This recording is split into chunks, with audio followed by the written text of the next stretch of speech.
తదుపరి రాశి గురించి వివరించండి గురువుగారు. తదుపరి తులారాశి. ఈ తులారాశి వారికి ఆదాయం 11, వ్యయం 5, రాజ్యపూజ్యం 2, అవమానం కూడా సమానంగా 2 ఉన్నది. ఈ రాశి వారికి గురువు అష్టమ స్థానం, తర్వాత 9వ స్థానంకు శని 6వ స్థానం. శని 6 మెంట్ ఫర్ భూ సంబంధమైన ఇళ్ళకు సంబంధించిన యోగం ఏర్పడేటట్టుగా ఉంటుంది.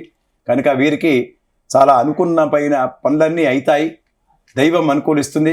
గ్రహాల అనుకూలత ఎక్కువగా ఉంటుంది. వీరికి లాభసాటిగా ఉండేటువంటి వ్యాపారాలలో వీరు ఎంటర్ అవుతారు.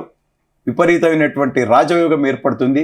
ఎప్పుడో దరఖాస్తు పెట్టుకున్నది మీకు సక్సెస్ అయ్యి మీకు ఉద్యోగం అవకాశాలు మీ ముందేటట్టుగా ఏర్పడుతుంది. అనుకున్న పనులని చక్కగా నెరవేరుస్తారు.